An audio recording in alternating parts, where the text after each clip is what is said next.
Welcome to Sasi media. இந்த 2 நாட்களாக பார்த்தீங்கன்னா அந்த ஃபஸ்ட்டு 2 ப்ரோமோ என்ன போடுறாங்க பாருங்கள். டிக்கெட் டு ஃபினாலே வீக்கில் வந்து எந்த மாதிரியான ப்ரோமோலாம் போட்டுக்கிட்டு இருக்காங்கன்னு நீங்களே பார்த்துருப்பீங்க. சாண்ட்ராவுடைய அந்த பிரச்சனைகள், பார்வதியோட பிரச்சனை அப்படி தான் போகுது. இன்றைக்கி வந்து இந்த வருஷத்துடைய முதல் நாள் ஃபஸ்ட்டு ப்ரோமோ என்ன போட்டிருக்காங்க, இந்த நியூ இயர் விஷ் பண்ணுறது, வீட்டுக்குள்ளே அவங்க அந்த மாதிரி யாராருக்கு ஏதாவது சொல்கிற மாதிரி இல்லை செலிப்ரேஷன் அந்த மாதிரி போடுவானுன்னு பார்த்தா உக்காந்துட்டு கமருதீனும் சாண்ட்ராவுடைய ஃபைட்டையும் போட்டுட்ருக்காங்க. சரி, நள்ளிரவில் மிஸ் ஆன சில விஷயங்களோட சேர்த்து பார்வதி சாண்ட்ரா இது உங்களுடைய அந்த பிரச்சனை, இதில் யாருக்கு ரெட் கார்டு வழங்க வாய்ப்பு இருக்குது, இந்த மாதிரி நிறைய விஷயங்களை இதில் சேர்த்து பேசிடலாம். நேற்று நைட்டு என்ன போச்சு அப்படின்னா, நான் ஒரு 2.25 வரைக்கும் பார்த்துக்கிட்டு இருந்தேன். அதுக்கப்புறமேட்டுக்கு சில விஷயங்கள் நான் பார்க்கல, ஏன்னா தொடர்ந்து அரோரா தூங்குறதையே காமிச்சிக்கிட்டு இருந்தாங்க. நான் படுத்துட்டேன். அப்புறம் காலையில் வீடியோ கிளிப் ஒன்று வந்து ஷேர் பண்ணியிருந்தாங்க எனக்கு வாட்ஸ்அப்பில்.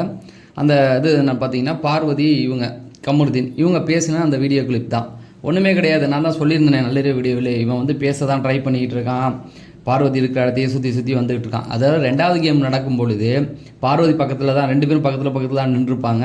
அப்போ அவங்கள பார்த்து இவன் சிரிக்கிறதும் வெக்கப்படுறதும் அப்புறம் கட்டி பிடிச்சது இந்த மாதிரியான விஷயங்க. அதுக்கப்புறமேட்டு ஈவினிங் வந்து மாவுதை அள்ளி பூசி விளாண்டுக்கிட்டு இருந்தாங்கள்ல, அப்போயே எனக்கு தெரியும் இன்றைக்கி நைட்டு கண்டென்ட் கொடுப்பாங்க அப்படிங்கிறது தான். இப்போ இவங்க எதுக்கு பேசுகிறாங்க அப்படின்னு நிறைய பேருக்காக கேட்கலாம். நேற்று நைட்டு வீடியோ போட்ட எல்லாருக்குமே தெரியும் பார்வதி கமருதீன் கண்டிப்பாக பேசுவாங்க. அதுக்காகவே எல்லாம் 3 மணி வரைக்கும் முடிச்சிருந்தாங்க. அதனால தான் அவனுக்கு கட் பண்ணி விட்டானுங்களா என்னன்னு தெரியல.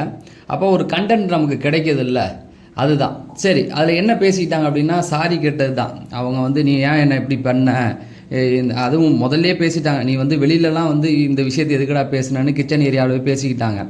அதெல்லாம் பேசக்கூடியதானா அவன் சொல்லிட்டான் ஓப்பனாக, இந்த மாதிரி எனக்கு வந்து பயமாகிடுச்சு, உங்கள் அண்ணன் அக்கா இவங்க எல்லாம் வரணுன்னா நீ இந்த பேட் டச் வேறு எடுத்து பேசினியா, ஒரு பயம் வந்துருச்சு. அப்புறம் பிஆர் பற்றி பேசுனது, இப்படி எல்லாத்தையுமே சொல்லி ஓரளவுக்கு தாஜா பண்ணி கை காலில் விழுந்து முதல்ல மன்னிக்க மாட்டேன்னு இருந்தவங்க அப்புறம் மன்னிச்சுட்டு அப்புறமேட்டுக்கு வந்து பனிஷ்மெண்ட் நீ பண்ணணும் அப்படின்னும் போது வா வெளியில் பண்ணுறேன் அப்படிங்கிற மாதிரி.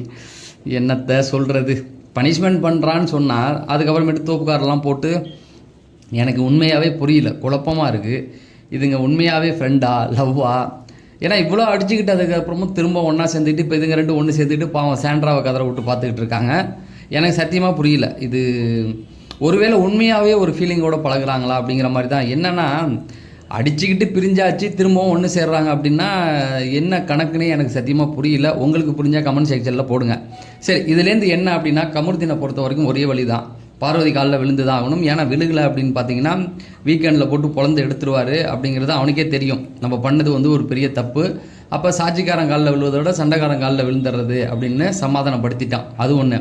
பார்வதிக்கும் வேறு ஆப்ஷன் கிடையாது. ஏன்னா இவன் பேசுகிறதுக்கு ஒரே ஒரு இது என்ன அப்படின்னு பார்த்தீங்கன்னா, இவன் வந்து இவங்களும் அடிச்சிருக்காங்க இல்லையா, இவங்களும் வரம்பு மீறி போயிருக்காங்க, தொடர்ந்து டார்கெட் பண்ணி பேசியிருக்காங்க. அப்போ 2 பேர் மேலேயும் தப்பு இருக்குது. அப்போ 2 பேருக்கும் ஒரே ஆப்ஷன், 2 பேருமே இப்போ சேர்ந்து நிற்கிறது தான் சரியான ஒரு வழி. வீக்கெண்டை வந்து சமாளிச்சிருவோம் அப்படிங்கிறதுக்காக 2 பேரும் சேர்ந்து நிற்கிறாங்க. அப்போ அந்த லவ்வை பற்றி பேசுனதுக்கு என்ன சொல்கிறான் அப்படின்னு பார்த்தீங்கன்னா, ஃபஸ்ட்டு டாஸ்க் நடக்கும்போது இவன் அடிபட்டு விழுந்தோன்னு போய் பக்கத்தில் நிற்கிறாங்க பார்வதி, ஒரு மாதிரி பார்த்துக்கிட்டு இருக்காங்க. நேற்று டாஸ்க்லேயுமே 2 பேரும் பார்த்துக்கிறாங்க. இப்படியே 2 பேரும் சுற்றி ஒருத்தவங்க பார்த்துக்கிறாங்க. அதை தான் நான் சொல்ல வந்தேன். மற்றபடி இந்த பிளான்லாம் கரெக்டு தான். இவங்க பேசிக்கிட்டது, இன்றைக்கி இவங்க பேசிக்கிட்டது வந்து விஜய் சேதுபதிக்கிட்டேருந்து தப்பிக்கணும் அப்படிங்கிறதுக்காக தான் அது போயிட்டுருக்கு. சரி, அதை விட்டுடுவோம். இப்போ சாண்ட்ரா மேலே அவனுக்கு என்ன காண்டு அப்படின்னு பார்த்தீங்கன்னா, ஃபஸ்ட்லேருந்தே அவன் வந்து பிரஜன் வீட்டுக்குள்ளே வந்தார்ல, மாருதி சுசுகி காரில் போயிட்டு வெளியில் வந்தார்ல, அப்போயே சொல்லிட்டான், என்னங்க இவ்வளோ ஓவராக ட்ராமா பண்ணுற மாதிரியே இருக்குது அவங்க அப்படிங்கிற மாதிரி சொல்லிட்டாப்ல. என்னைக்குன்னா அந்த வீக்கெண்டில் அவர் வந்தார்ல வீட்டுக்குள்ளே கார்லேருந்து, அப்பயே சொல்லிட்டான், அண்ணா இதெல்லாம் ஓவர்ண்ணா, ட்ராமா மாதிரி இருக்குண்ணா அப்படிங்கிற மாதிரி அப்பயே சொல்லிட்டான். அது அவர் பிரஜன் சொல்லாமலாம் இருந்திருப்பார், அது ஒன்று. அதுக்கப்புறமேட்டுக்கு எல்லாம் ஒன்றாவே சுற்றிக்கிட்டு இருந்தாலும் இப்போ நீங்கள் சாண்ட்ரா மேலே சிலருக்கு வந்து ஏன் அழுவ விட்டானே அப்படின்ற மாதிரி இருக்கும். இதே இந்த பேட் டச் வந்து போன வாரத்துக்கு முந்தின மண்டே வந்து இது நடந்தது. அப்போ திவ்யாவும் சாண்ட்ராவும் பேசும்போது என்ன சொன்னாங்க, அவளுக்கு உண்மை தெரியாதா, இப்போ வந்து பேட் டச்சுன்னு சொல்லிகிட்டு இருக்கா, அவன் லைஃப்பில் விளையாட தானே பார்க்குறா அப்படிங்கிற மாதிரி பேசுனாங்க. அதில் திவ்யாவும் சாண்ட்ராவும் பேசிக்கிட்டாங்களா இல்லையா? பார்வதி மேலே தான் தப்பு, எது குட் டச் எது பேட் டச்சுன்னு அவங்களுக்கு தெரியாதா அப்படிங்கிற மாதிரிலாம் பேசிக்கிட்டாங்களே. அப்போ அவங்க சாண்ட்ரா சொன்னாங்க, ஆமாம் இவங்க சேர்ந்து இப்போ நிறையா கண்டென்ட் பண்ணுறா இல்லையா, அப்போ மடியிலலாம் படுத்துக்கிட்டது அப்போல்லாம் அவருக்கு பேட் டச் தெரியலையான்லாம் பேசிக்கிட்டாங்க. இப்போ எதுக்கு இந்த வாரம் வந்து இவங்களுக்கு சப்போர்ட் பண்ணுறாங்க? எல்லாமே வந்து பார்வதிக்கு அவங்க சப்போர்ட் பண்ணல, இந்த பிரச்சனையை தனக்கு சாதகமாக விக்ரமும் இந்த பக்கம் வந்து சாண்ட்ராவும் யூஸ் பண்ணிக்கிறாங்கங்கிறது தான். அதாவது ஒன்று தான், கமருதீனுக்கு ரெட் கார்டை கொடுக்கணும், அதை தான் அவங்க யூஸ் பண்ணிக்கிறாங்க. அதே போல் இந்த பிஆர் ஆக்டிவிட்டி அந்த பிரச்சனை இல்லைன்னா 30 லட்சம் செலவு பண்ணிட்டு வந்திருக்காங்க. சபரி மேலேயும் வந்து குற்றச்சாட்டு வைக்கிறாங்க.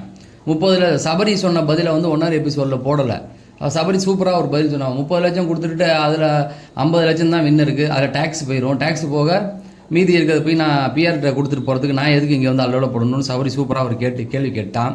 30 லட்சம்லாம் ஓவர், அவ்வளோலாம் வச்சுலாம் வரமாட்டாங்க. இவங்க வந்து கம்பி சுற்றி விட்டுருக்காங்க சாண்ட்ரா, இவரையும் கமருதீனையும். அவ்வளோலாம் பிஆருக்குலாம் செலவு பண்ண முடியாதுங்க. அது அவங்க புருஷன் என்னன்னா கானா வினோத் திவ்யாவை போட்டு வெளியில் பொழந்துக்கிட்டு இருக்காரு. அப்போ கானா வினோத்தை சார்ந்த அவருடைய நண்பர்கள்லாம் தனிக்கு ஒரு இன்ட்ரி கொடுக்குறாங்க, எங்கள்கிட்ட பிஆர் இல்லை அப்படின்னு. இது எங்கே இருந்ததுன்னா பிரஜனை ஆரம்பிச்சு விட்ட வேலை. பிரஜனை ஆரம்பித்ததுலேருந்து தான் அவங்க குரூப்பை சார்ந்தவங்க, வினோத்தை சார்ந்தவங்களாம் வந்து எங்கள்கிட்ட கிடையாது, வாடகைக்கே கஷ்டப்படுறாரு அப்படிங்கிற மாதிரி சொல்கிறாங்க. சிலர் வந்து சாண்டியோடைய இதில் ஏதோ வச்சுருக்காரு அப்படிங்கிற மாதிரி நிறைய சொல்லிக்கிட்டு இருக்காங்க. நமக்கு எதுக்கு அதெல்லாம். இதில் என்ன போகுது அப்படின்னு பார்த்தீங்கன்னா, பிஆர் இதை பற்றி பேசுனது அவனுக்கு ரொம்ப காண்டாயிடுச்சு. கடைசி இடத்துல வந்து இப்படி பண்ணுறாங்களேன்னு சொல்லி தான் காலையில் கார்டன் ஏரியா கிச்சன் ஏரியாவில் அந்த ஃபைட் ஆரம்பிச்சது. அதை வந்து நான் லவ் கேம் பண்ணுறேன்னு நீங்கள் எப்படி சொல்லலாம், விளக்கம் கொடுங்க அப்படிங்கிற மாதிரிலாம் கேட்கும்போது அவங்க வந்து ஃபஸ்ட்டு அக்கான்னு கூப்பிடாத அந்த மாதிரிலாம் பேசிகிட்டு இருந்தாங்க. பிரச்சனை ஒரு அளவுக்கு அப்படியே கண்ட்ரோல் மீறி போது. பார்வதி வந்து வேடிக்கை தான் பார்த்துக்கிட்டு இருந்தாங்க. ஏன்னா இப்போ இவர் கமருதீன் தான் இவனுக்கு ஃப்ரெண்ட் ஆகிட்டாங்க இல்லையா. இந்த நேரத்தில் வந்து சாண்ட்ராவுக்கு சப்போர்ட் பண்ணாமல் அப்படியே அமைதியாக வேடிக்கை தான் பார்த்துக்கிட்டு இருந்தாங்க. அதுக்கப்புறம் ஒரு கட்டத்தில் ஃப்ராடுன்னு சொல்லிட்டான். ஃப்ராடுன்னு சொன்னோன்னா அழுதுகிட்டு வெளியில் போனோன்னா அப்புறம் வெளியில் உள்ளவங்களாம் ஆறுதல் சொல்லிட்டு இருந்தாங்க. அதுக்கப்புறம் வெளியிலையும் போய் சாரி கேட்கறதுக்கு அப்புறம் பார்வதி சொன்னா ஏன்டா இப்படி பண்ணுற, இதெல்லாம் பண்ணாதரா அப்படின்னு சொன்னதுக்கப்புறம் வெளியில் தான் சாரி கேட்க போகிறான். அங்கே போய் சாரி கேட்க போகும்போது காதை பொத்திட்டு இவங்க வந்துட்டாங்க. அப்போ தான் வந்து சொல்கிறான், இந்த மாதிரி இவங்க வந்து எங்களை வந்து லவ் கேம்னு சொல்கிறாங்க, ஃப்ராடுன்னு இது பிஆர் பற்றி பேசுகிறாங்க. அவங்க வந்து போன 2 வாரம்லாம் நடிச்சுக்கிட்டு அது கிச்சன்லேயே பேசுகிறான். 2 வாரத்துக்கு முன்னாடி நீங்கள் நடிச்சிங்க இல்லையா அப்படின்னு. போன வாரமே அதை வந்து கேட்டிருக்கான். 2 நாளைக்கு முன்னாடியே வந்து நீ வந்து லவ் கேம் ஆடுற அப்படின்னு சொல்லி கேட்கும்போது அப்போ அவங்ககிட்டே டைரெக்டாக சொன்னான், நீங்களும் தான் நடிச்சிக்கிட்டு இருந்தீங்க, போன 3 வாரமாக நடிச்சிக்கிட்டு இருந்தீங்க, உங்கள் பிரச்சனை உங்கள் வீட்டுக்காரர் வந்து போயிட்டு வந்தார்ல, அப்போ நீங்கள் மயக்கம் போட்டதெல்லாம் ட்ராமான்ட்டான். அவங்ககிட்டே சொல்லிட்டான். அதெல்லாம் திவ்யா கிட்ட நேற்று உட்காந்து சொல்லிகிட்டு இருப்பான். ஸோ இதெல்லாம் வந்து அவங்களுக்குள்ள ஒரு கையாசாக போய் தான் போணுச்சு. இது ஒரு பெரிய பிரச்சனைலாம் இல்லை. இதை யார் யூஸ் பண்ணிக்க பார்க்குறா அப்படின்னா சாண்ட்ரா யூஸ் பண்ணிக்க பார்க்குறாங்க.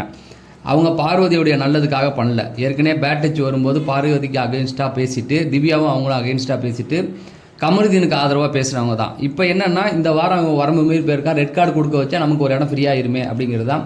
விக்கல்ஸ் விக்ரமும் அப்படி தான். அதை என்ன சொல்கிறாரு, நீங்கள் 2 பேர் பேசிக்கிறதே எங்களுக்கு ஒரு மாதிரி இருக்குது, நான் தான் நிறுத்தி வச்சேன், நீங்கள் எப்போ என்ன பண்ணுவீங்கன்னே தெரியாது, நீ மட்டும் கரெக்டாக பண்ணிட்டியா, திவ்யா கிட்ட பாஞ்சு போனியா, அப்போ அவெல்லாம் வந்து பேசக்கூடாதுன்னு உங்களை பிடிச்சி நிறுத்தி வச்சானா என்ன, தொடர்ந்து நேற்று வரைக்கும் திவ்யா கிட்ட தான் சண்டை போட்டுட்டு போகிறேன். விக்கல்ஸோடைய பிளானும் அதுதான். இதை அப்படியே அவங்க 2 பேரும் பேசிக்க விடாமல் இது பேசிக்கிட்டாங்கன்னா ரெட் கார்டு கொடுக்க முடியாது, மன்னிச்சு விடுறோன்னு சொல்லிடுவாங்க. இதுவே சண்டையில் ஏற்றி வச்சா ரெட் கார்டு கொடுக்க வச்சிடலாம், நமக்கு ஒரு இடம் கிடைக்குன்றத விக்கல்ஸோடைய பிளானு.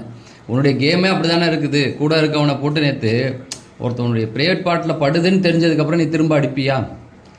கூட இருக்கிறது சபரி, அவன் தான் நிற்கிறான்னு தெரிஞ்சு நீ எப்படி அடிப்ப? அது ரொம்ப முக்கியமான ஒரு இடம் தானே. அங்கே போய் நீ அடிச்சுட்டு திரும்ப போய் அடிக்கலாம். கொஞ்சம் ரெஸ்ட்டு, ஓகேடா சாரிடா இருடா கொஞ்சம் டைம் எடுத்துக்கடா, அப்படி பண்ணலாம்ல. அதெல்லாம் அவருக்கு தெரியாது. அவரை பொறுத்த வரைக்கும் சுபிக்ஷாவோ இல்லை அவங்கள ஜெயிக்க வைக்கிறதுக்காக தான் ஒரு கேம் ஆடிக்கிட்டு இருக்காருன்ற ஒரு டவுட் எனக்கு இருக்குது. என்னை பொறுத்த வரைக்கும் கமருதீனுக்கு ரெட் கார்டு கொடுக்க மாட்டாங்க, நான் ஸ்ட்ராங்காக சொல்கிறேன். அதுதான் இந்த பிரச்சனையை விக்ரமும் சாண்ட்ராவும் யூஸ் பண்ணிக்கிறாங்க, அவ்வளோதானே தவிர பார்வதி மேலேயோ இல்லை கமருதீன் மேலேயோ 2 பேருக்குமே அக்கறை கிடையாது அப்படிங்கிறது என்னுடைய கருத்து. உங்களுடைய கருத்தை கமெண்ட் செக்ஷனில் சொல்லுங்கள்.